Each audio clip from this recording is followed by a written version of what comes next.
मंगलं गौतमो गणिः मंगलं कुन्दकुन्दाद्यो जैनधर्मोऽस्तु मंगलं जैनधर्मोऽस्तु मंगलम्।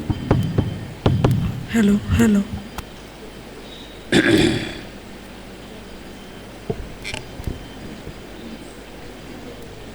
यह समय सार नामक भागवत शास्त्र है, जिस शास्त्र को आज से 2000 वर्ष पूर्व इस भारत भूमि पर विचरण करते हुए आचार्य कुंद देव ने बनाया है। जिस कुंद आचार्य के द्वारा यह परमागम रचा गया है, उस परमागम की गाथाएं दिव्य हैं, उसकी टीकाएं दिव्य हैं और उस परमागम के शब्द भी दिव्य हैं।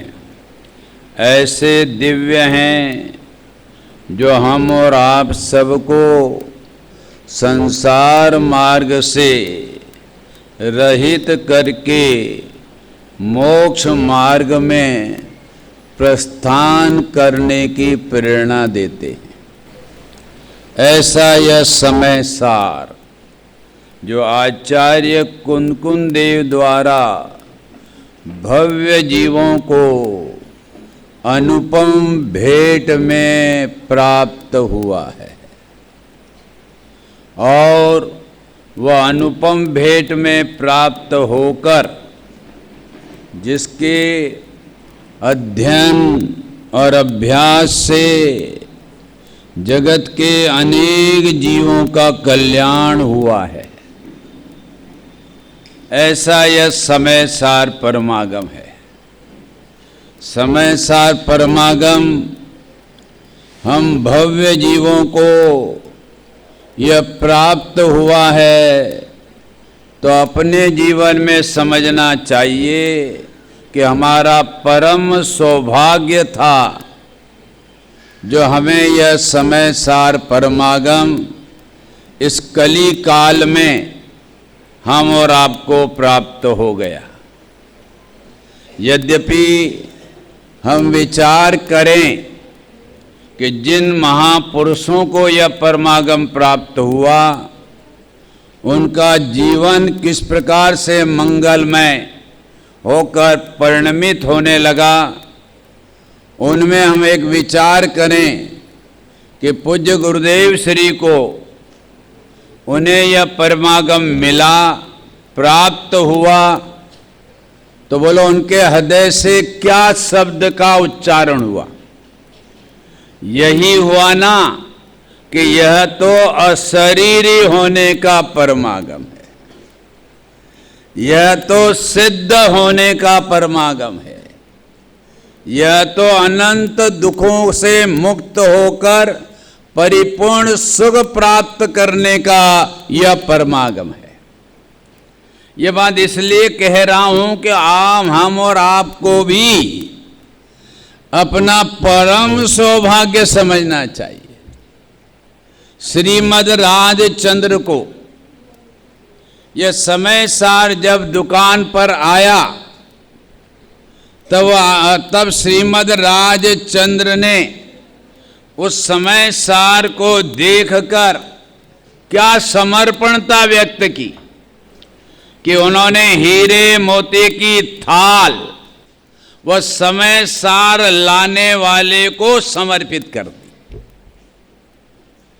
यह क्या सिद्ध करता है कि उन्हें समय सार देखा, मिला और उसके प्रति अंतर में कितनी महिमा कि उन्होंने उसको थाली भर हीरे और माणिक समर्पित कर दिए। इसी श्रृंखला में आज से 400 वर्ष पहले बनारसी दास जी को समय सार मिला और समय सार मिलने पर बोलो उनका संगारमय जीवन संपूर्ण उन्होंने विलय करके अपने जीवन को अध्यात्ममय बना दिया। तो आप समझ सकते हैं कि यह समय सार परमागम कितना महिमावंत है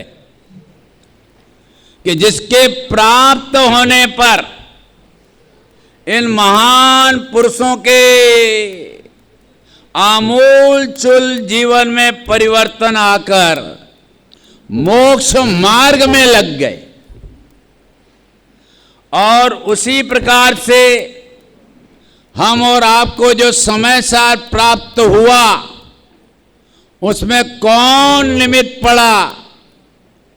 वह आध्यात्मिक सत्पुरुष युग सृष्टा स्वानुभूति से विभूषित, उसके माध्यम से हम और आपको यह समय सार परमागम मिला। तो 20 लाख भाई बहनों के जीवन अध्यात्ममय हो गए। अरे जीवन तो अध्यात्ममय हो गए, अपने बालकों के नाम भी अध्यात्म रखने लगे, अपने मकानों के नाम भी अध्यात्म में लगे। इसलिए यह समय सार परमागम इस युग का क्रांतिकारी परमागम है जो मिला है, और वह गुरुदेव के प्रताप से मिला है। वो गुरुदेव का महान उपकार हमारे जीवन में हुआ है। तो ऐसे महान उपकार करने वाले गुरुदेव के प्रति हम और आपके प्रति किस प्रकार के उपकारी भाव होना चाहिए? उनकी कोई हल्की फुल्की बात को कहने की जरूरत नहीं है, सुनने की जरूरत नहीं है। उनकी महानता सुनाने और सुनने जैसी बातें हैं। ऐसा यह गुरुदेव श्री का प्रताप हमारे जीवन में इस युग से हुआ है। और उन्हीं की श्रृंखला में यह समय सार जो हमें प्राप्त हुआ है उसका मंगलाचरण भी कुंद आचार्य ने मार्मिक रूप से प्रस्तुत किया।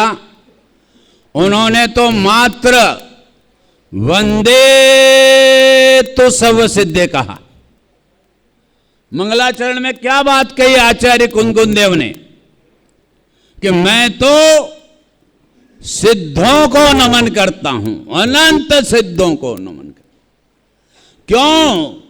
क्योंकि कोई भी मुनिराय निर्ग्रंथ अवस्था अपनाता है, उसका एक ही ध्येय रहता है कि मैंने जो यह निर्ग्रंथ अवस्था और मुनिपना अपनाया है वह एकमात्र सिद्ध दशा, मोक्ष दशा मेरे जीवन में प्राप्त हो, इसी भावना के लिए उन्हें मंगलाचरण में सिद्धों को नमन किया।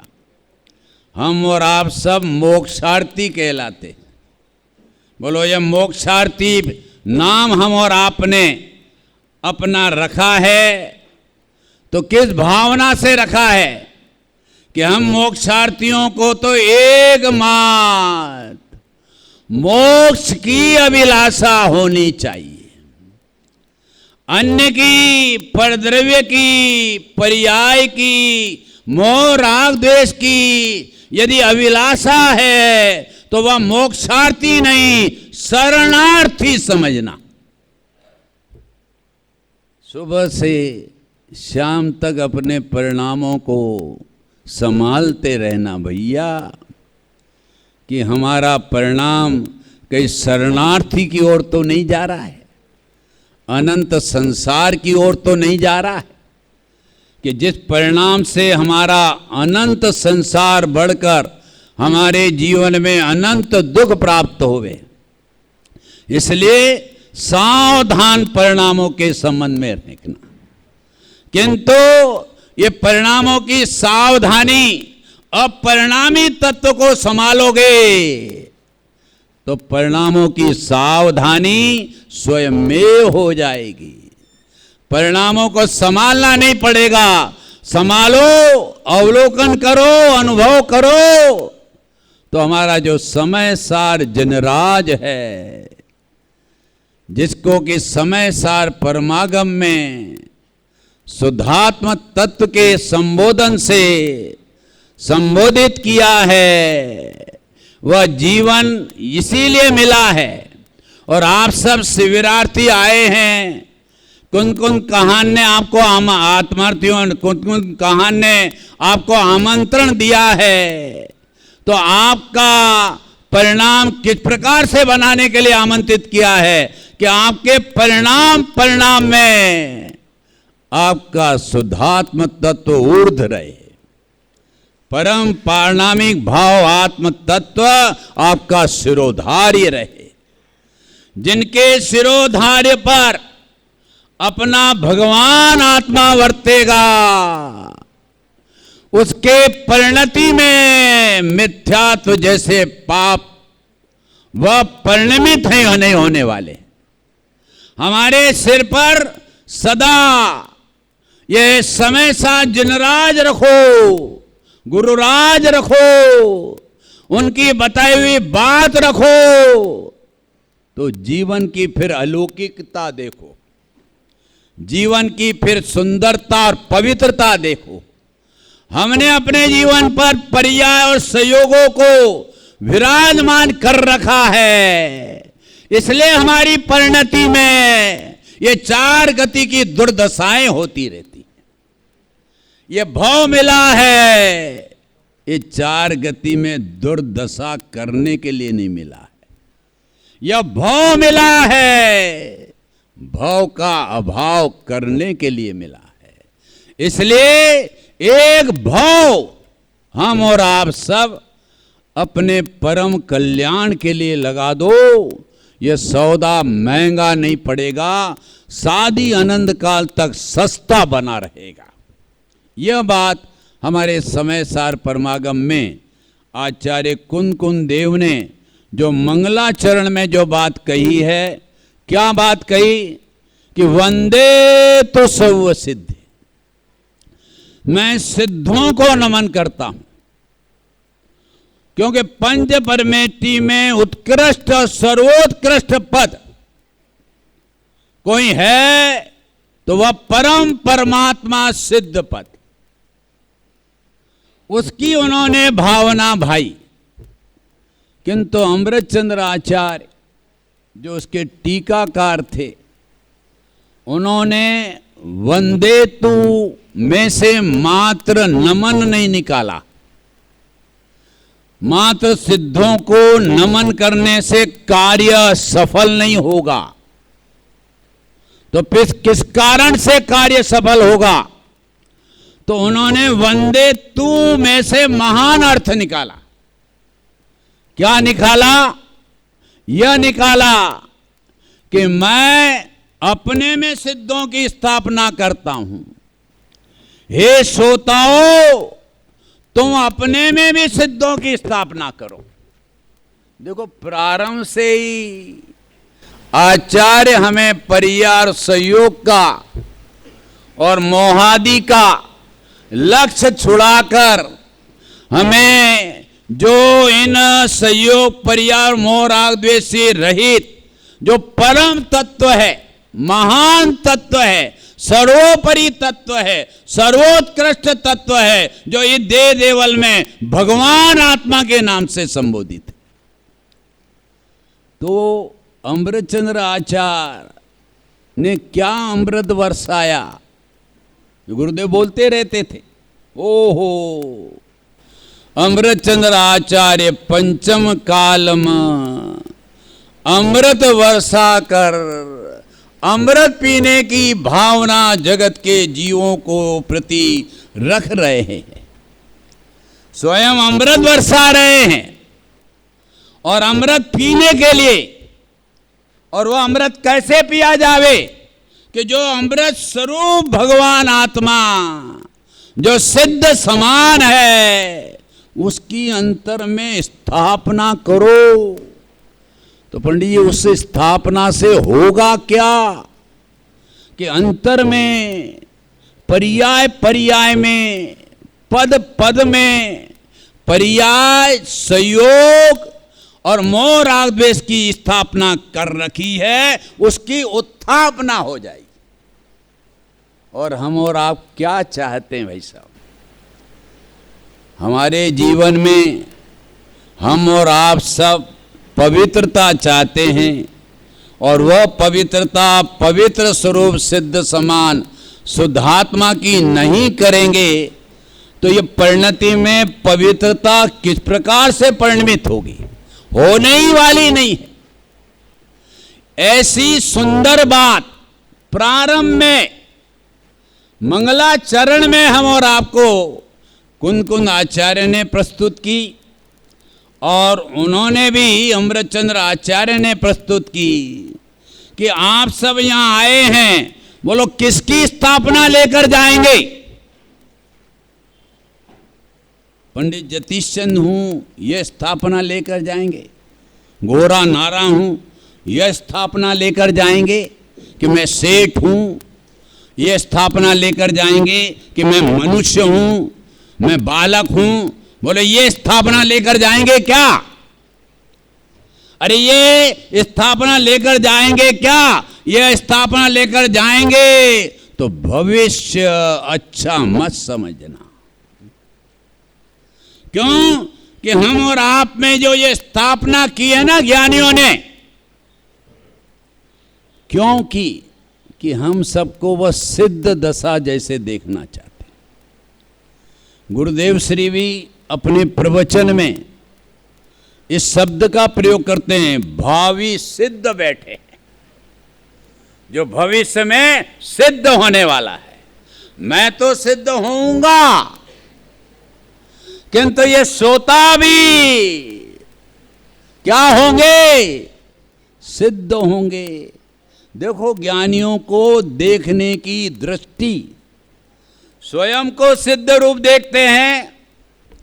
क्यों भाई साहब माइक बंद कर रखा है? देखो साहब, आवाज जी मेरे को जोर से बोलना पड़ता।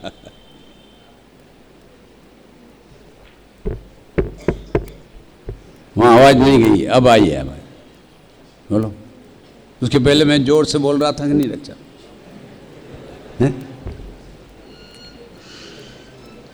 हाँ, तो मैं क्या बात बोल रहा था कि गुरुदेव जैसा पुरुष हम और आपको किस रूप में देखता था? भगवान आत्मा के रूप में देखता था। और क्या भावना भाता था कि भगवान हो जाओ, परमात्मा स्वरूप हो और परमात्मा हो जाओ। यह है ज्ञानियों के देखने की दृष्टि। और कोई भूल हो जाती थी ना तो वह क्षमामणि के रोग बोलते थे क्या कि यदि मैंने किसी को पर्याय रूप देख लिया हो, किसी के पर्याय की बात कर दी हो, पर्याय रूप देख लिया हो, उसके हल्की पर्याय की बात चर्चा कर दी हो, तो मुझे माफ करना। जरा देखो तो सही महापुरुषों के जीवन की परिणतियां, स्वयं को कैसे देखते हैं और जगत को कैसे देखना चाहते। कोई अवगुण नहीं देखना चाहते वह जगत के, वे जगत को गुण रूप देखना चाहते हैं और गुणी बनाना चाहते हैं। ये ज्ञानियों का लक्षण है भाई साहब। ऐसे परिणाम अनेक बार सुने ना गुरुदेव के, मुझे क्षमा करना, कुछ गलती हुई है, अरे हो गई। अगर मेरे वचन से कोई कष्ट हुआ हो, कोई किसी को क्षोभ हुआ हो, तो ज्ञानियों की करुणा देखो, मुझे क्षमा करना। कितनी सरलता, सरसता, मधुरता ये समय सार के प्रवचन करने में आना चाहिए। ऐसी सरसता कि किसी को मेरे वचन से कष्ट नहीं होना चाहिए। अगर कष्ट होगा क्षमा मांगते। मैंने ब्रह्मचर्य व्रत की बात कही तो अब्रह्मचारी जीवों को कष्ट होता है तो आचार्य कहते मैं क्षमा चाहता हूं, किंतु वस्तु ऐसे सरल परिणाम ये हम और आपको सुशोभित करते हैं, हमारे जीवन को सुशोभित करते हैं। ये हमारे साधर्मियों का और मोक्षों का जीवन ऐसा सरलमय चाहिए, सरसमय चाहिए। हमारी मधुर वाणी से उसका चप्पा चप्पा प्रदेश प्रदेश प्रसन्न होकर मोक्ष मार्ग में लग जाए, ऐसा जीवन चाहिए। इसलिए देखो ये आचार्य कुंकुन ने और उनके टीकाकार अमृतचंद्र ने हमारे प्रति कैसी भावना व्यक्त की। ऐसी भावना होनी चाहिए हमारे जीवन में, तभी तो हमारा जीवन उज्ज्वलता की ओर बढ़ेगा। तो इस प्रकार से आचार्य कुंकुन देव ने मंगलाचरण में सिद्धों को नमन करके यह भावना क्या व्यक्त की, और अमृतचंद्र आचार्य ने उसमें से अमृत निकालकर क्या भावना व्यक्त की। बोलो डॉक्टर साहब, मैं सिद्ध हूं और सिद्ध हो जाऊं, यह भावना उन्होंने जिनागम में से निकाली। इसी भांति हम अमृतचंद्र आचार्य ने भी 3 मंगलाचरण किए। एक देव के प्रति नमन किया, एक जिनवाणी के प्रति नमन किया, और एक मुनिराज की अपनी परिणति के संबंध में बात की। और उन्होंने नमः समय सार कहकर क्या बात कही कि नमः समय साराय स्वानुभूत्या चकासते चित स्वभाव भावाय सर्व भावांतर। अमृतचंद्र आचार्य जिन देव को किस रूप में प्रस्तुत कर रहे हैं कि हमारा जो समय सारूपी शुद्धात्म देव है वह देवादि देव है, उनको मैं नमन करता हूं। क्यों? कि वो समय सार आदि देवादि देव में से ये सिद्ध अनंत आदि देव जन्मते हैं। मंगलमय मंगल करण वीतराग विज्ञानता शिव सर्व नमो ताई जाते भय अरहंतादि। ये जितने भी अरंत बने हैं वे वीतराग विज्ञान स्वभावी, जिसको आगम में आचार्यों ने देवादि देव शुद्धात्मक कहा है। समय सार की 144वें कलश में आता है अचिंत शक्ति स्वयमेव देव। अरे आचार्य लोग हमको कितना महान बता रहे हैं भाई जी, और हम कितना अपने आप को दीनहीन मान रहे हैं। मैं बाल बच्चे वाला, मैं पैसे वाला, मैं पंडित हूँ, मैं ये हूँ, ऐसी दीनहीन की बातें करता है। और हमको आचार्य कितने महानता के रूप में देखते हैं और महान बनने की बात करते हैं, क्योंकि जो महान है तो वह महंत बनेगा। जो अपने आप को महान नहीं स्वीकार करेगा तो महंत कहां से बनेगा। अपने आप को कैसा मानना, कैसी स्थापना करना, कैसा स्वीकार करना, वह यही तो शिविर में हमारे ज्ञानी, हमारे विद्वत वर्ग जिनागम के आधार से आपको बतलाते। तो इसलिए वह पहले में अमृतचंद्र आचार्य ने कि वह देवादि देव शुद्धात्मा कैसा है, भावा सत्ता स्वरूप है, चिन्मात वह चैतन्य स्वरूपी है, सर्वभावांतरछिते सर्वदर्शी और सर्वज्ञ जैसी अनंत शक्तियों का धरोहर यह समय सार भगवान आत्मा है। और कैसा है कि जो स्वानुभूति से चमकता और दमकता है। बोलो हमारे और अज्ञानियों का आत्मा ये चमक दमक क्यों नहीं रहा है? ये पर्याय सहयोग क्यों हमारी परिणति में चमकते और दमकते? इसलिए चमकते दमकते हैं कि हमने आज तक अपने शुद्धात्म तत्व का स्वानुभव नहीं किया। ये बारात में दूल्हा हो तो बारात चमकती है, अगर दूल्हा न हो तो क्या मनुष्यों का टोला कहलाता है। जिनेंद्र रथ यात्रा में जिनेंद्र भगवान होते हैं तो जिनेंद्र रथ यात्रा चमकती और दमकती है। ऐसे अपना भगवान आत्मा का स्वानुभव होवे, स्वानुभूति होवे तो यह भगवान आत्मा चमकता और दमकता है, और इतना चमकता और दमकता होकर परिपूर्णता को प्राप्त होता है तो हमारे ये उनके विधान रचे जाते हैं और हम उनके सामने उनके गुणगान गाते हैं। हमारे गुणगान गाने के दिवस आए हैं लाला ओ भाइयों और बहनों। ये पामरता रूप रहने के दिवस नहीं है, ये महानता के दिवस आए हैं। मोदी की भाषा में क्या कहें भैया, अच्छे दिन आए हैं। ये गुरुदेव का समागम मिला तब से हमारे अच्छे दिन नहीं आए, ये अच्छे दिन आए हैं। क्यों रोने धोने की बात करते हो? अच्छे दिन होने की बात करो ना, अपने को स्वभाव रूप स्वीकार करो ना, अच्छा दिन तुम्हारे पीछे दौड़ेगा। क्यों हीन दिन की बात करते हो? महानता की बात। तो इस प्रकार से कुंद आचार्य के जो टीकाकार अमृतचंद्र आचार्य थे, उन्होंने अपने जीवन में यह समय सार पर 3 मंगलाचरण में देव को नमन किया। दूसरे छंद में अनेकांतमय जो मूर्ति है और वह मूर्ति भव्य जीवों को मुक्ति का मार्ग दर्शाती है, इसलिए मैं उनको नमन करता हूं। और तीसरे कलश में आचार्य की देखो स्थिति, नम्रता, कितनी कोमलता।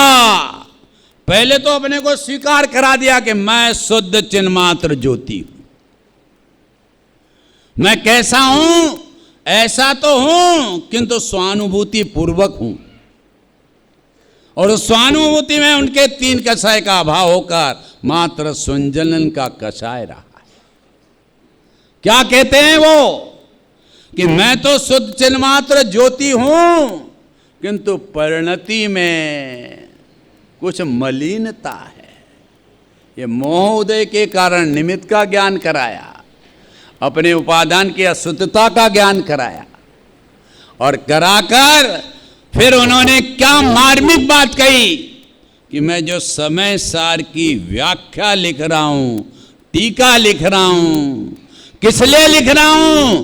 ख्याति के लिए नहीं, एकमात्र मेरी परिणति में परम विशुद्धि हो। अरे जो शास्त्र लिखे उनके परिणाम कितने अलौकिक पवित्र होते हैं कि जिनकी भावना निरंतर इस बात के लिए उमड़ती रहती है कि मुझे शुद्धि तो है किंतु परम विशुद्धि हो, केवल ज्ञान की प्राप्ति हो, ख्याति नहीं। यद्यपि टीका लिखने का भाव शुभ भाव है किंतु उस स्वभाव को गौण किया, भूमिका अनुसार मुझे आ गया, जगत के जीवों पर करुणा आ गई तो मैं यह कार्य लिख रहा हूं। किंतु इस कार्य लिखने में मेरा ध्येय स्वभाव पर नहीं है, मेरा ध्येय शुद्ध स्वभावी परिपूर्ण भगवान आत्मा पर है, जिसके में उपयोग जुड़कर परम विशुद्धि की प्राप्ति हो। देखो ज्ञानियों की हम और आप पर प्रस्तुतिकरण कि ग्रंथ लिखें, कुछ लिखें, वो परिणति में अशुद्धता नहीं चाहते हैं, परिपूर्ण शुद्धता चाहते हैं। अपूर्ण शुद्धता है किंतु वह भी उन्हें मंजूर नहीं है, वह शुद्धता का खेद वर्तता है और परम शुद्धि का वह लक्ष्य बनाकर उसको प्राप्त करते हैं। ऐसे संतों की यह दशा है। इसलिए इनके मंगलाचरण जिस प्रकार से हमारे कुंद आचार्य ने वंदे तु सब सिद्धे कहकर मंगलाचरण किया, अमरचंद्र आचार्य ने नमः समय सार कहकर मंगलाचरण किया, और हमारे जयचंद जी छाबड़ा, जो आज से 150 वर्ष पहले हुए, उन्होंने समय सार का भावार्थ लिखा और इस भावार्थ में उन्होंने 5 छंदों में इसका मंगलाचरण किया और मंगलाचरण करके इस समय सार को किस रूप में प्रस्तुत किया कि समय सार तो जिनराज है। क्यों ऐसा सब? जिनराज तो देव को कहते हैं, उन्होंने जिनराज क्यों कहा? इसलिए कहा कि ये पंचम काल है, हुंडाफृणी काल है, इसमें सर्वज्ञ परमात्मा का विरह है। ऐसे कालों में हम और आपका जन्म हुआ है बापू, खेद बरतना चाहिए। ये बात तो गुरुदेव भी खेद बरतते थे। जब वह सुबह सुबह घूमने जाते थे तो आकाश की तरफ देखते थे और आकाश की तरफ देखते थे कि अरे अरे, कहाँ इस पंचम काल में, हुंडाउसणिबी काल में कहाँ जन्म हो गया कि जहां सर्वज्ञ और तीर्थंकर परमात्मा का विरह है। ऐसे स्थान पर रहना चाहिए था कि जहां तीर्थंकर की दिव्य वाणी सुनकर अंतर का रग रग उनके समान बनने की भावना व्यक्त करे। ऐसा उनका परिणाम गुरुदेव का उभरता था। और आकाश में देखते, अरे अरे कहाँ आ गए इस पंचम काल में, कोई चारण रिद्धि मुनिराज आकर संबोधन भी नहीं करने आ रहा है। कहाँ जन्म हो गया? वो जन्म का खेद वर्ता था स्वामी को। कहाँ आ गए? कोई वीतरागी संतों का समागम, जिनके समागम से हमारे अंतर में विशेष विशुद्धि हो। ऐसी ये ज्ञानियों के समागम से तो ज्ञानी परम विशुद्धि और विशेष विशुद्धि चाहते हैं, क्योंकि उनके परिणाम हमारे ज्ञानियों की इसी भांति के होते हैं। तो इसलिए उनके जीवन में, गुरुदेव श्री के जीवन में ये जो जिनराज शब्द डाला है हमारे छाबड़ा जी ने, कि वास्तव में यह समय सार हमारे वर्तमान युग का वह दिव्य देव है, जिनराज है। कि जिस जिनराज में हमारे परम कल्याण की बात बताई गई है। कैसे परम कल्याण की बात बताई गई है? क्योंकि इसका पहला जब अमृतचंद्राचार्य ने टीका प्रारंभ की तो एक शब्द डाला है, अथ सूत्र अवतार। क्या डॉक्टर साहब, क्या सूत्र डाला? सूत्र अवतार। ये अमृतचंद्र आचार्य प्रारंभ से लिखते हैं कि यह समय सार कैसा है? सूत्र अवतार। बोलो, अवतार शब्द का जगत में कितना महिमावंत इस शब्द का उपयोग होता है। अवतार सुनते ही अन्य दर्शन में तो यही कहा जाता है कि भगवान का अवतार होगा तो लोगों का कल्याण हो जाएगा। यह अवतार शब्द से जगत के लोग सुनकर अंतर में यह भावना सजोते, किंतु हमारे अमृतचंद्र आचार्य के हृदय में समय सार की कितनी महिमा थी कि उन्होंने इस सूत्रों को अवतार शब्द से संबोधित किया। तो वह अवतार शब्द से क्या संबोधित करते हुए क्या कहना चाहते थे? कि यह समय सार हमारी मुमुक्षु जीवों को जो प्राप्त हुआ है उनका परम कल्याण होगा। लोक के कल्याण की बात नहीं, परम कल्याण होगा। जो इस समय सार की महिमा करके उसको अब जीवन में उतारेगा तो उन जीवों का क्या होगा? नहीं, तुम चाहते नहीं, तुम्हारे मुख से शब्द ही नहीं निकलते। ऐसे हम और आपके परिणाम है भाई साहब। अरे ये बात सुनकर तो हृदय उछलना चाहिए। हमारे परम कल्याण की बात इस समय सार में है। और हम सब परम कल्याण के लिए शिविरार्थी में आए। ये हृदय इस बात को सुनकर हमारा चप्पा चप्पा, प्रदेश प्रदेश समय सार के प्रति महिमावंत होना चाहिए। ये गुरुदेव श्री का वाकई नहीं हृदय समय सार मिला तो कैसा उनका चप्पा चप्पा, प्रदेश प्रदेश हृदय से निकल गया कि यह तो अशरीरी होने का फरमा। तो इसलिए ये जो आचार्य अवतार शब्द का है, उस अवतार शब्द का अमृतचंद्र आचार्य के में बहुत महिमा थी। इसलिए ऐसे ऐसे मैंने जो शुरू में कहा ना कि दिव्य तो गाथाएं हैं, दिव्य तो टीकाएं हैं और दिव्य शब्द हैं। ये शब्द की बात कही कि एक एक शब्द ऐसा दिव्य है कि जो दिव्यता लाने की प्रेरणा देता है। इसलिए समय सार को कोई सामान्य मत समझना बापू, यह हम और आपका परम कल्याण करने वाला है। तो पंडित जी अब ये भी बता दो कि परम कल्याण और किससे होता है, तो निकालिए 412 गाथा। उसके आधार से हम समझेंगे कि हमारा परम कल्याण कैसे होता है। निकालिए।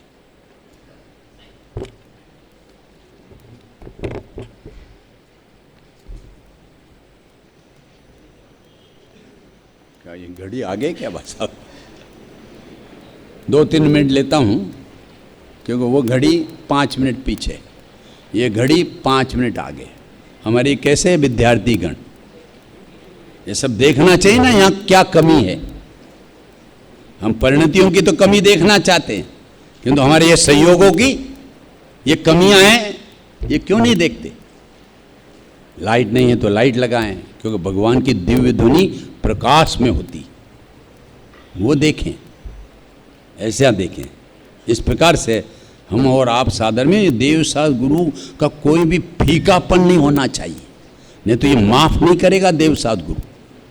इसका महानता और बिल्कुल चकमकाट में होना चाहिए, जिसको बाहर से कोई देखे, ओ हो देव साध गुरु का इतना महानता, चमकता और दमकता हुआ महोत्सव, तो वो उसको देखकर ही उसको इसके प्रति समर्पणता आ जाती। तो इसलिए देखो, अब परम कल्याण करना है तो सुन लो यह अंतिम गाथा। क्यों मैंने अंतिम गाथा ली? कि कुंद कुंद आचार्य ने मंगलाचरण में सिद्धों को नमन किया और अंतिम में भी वह सिद्धों की बात करते। ये इस बीच में सब आया, सम्यक दर्शन प्राप्त करने की बात आई, मुनिपना प्राप्त करने की बात आई, और वह सम्यक दर्शन ज्ञान पूर्वक मुनिपना प्राप्त करके अब हमें क्या करना है? मोक्ष प्राप्त करना है। वो बात अंतिम चरण में, क्योंकि आप सब अब विदाई लेने वाले, क्योंकि संयोग वियोग को लेकर आता है। अब विदाई लेने वाले हो, किंतु संयोग और वियोग का विदाई नहीं है। विदाई तो असली यह है कि हम अपने अंदर में जो मोह राग द्वेष रूप जो परिणाम है, उससे विदाई लेने के लिए हमारा यह जीवन है, उससे विदाई लेना है। ये संयोग तो हमारे कर्म के अधीन है, हमारे अधीन नहीं है। हमारे अधीन तो हमारे अंदर में जो मोह राग द्वेष है, जिससे हमारा आत्मा तड़पता और फड़कता रहता है, उससे विदाई लेने के लिए अंतिम गाथा आचार्य ने। देखो पढ़ो। मोक्ष पहे अपाणम ठवे इतम चेव झा इतम चेय तथ्येय विरणनिच्चम मां विहरसु अर्णदवसु। बोलो हरिगीत। तापन क्या पद्धति नहीं बताई? हाथ जोड़कर गाथा पढ़ना, हरिगीत पढ़ना। बोलो।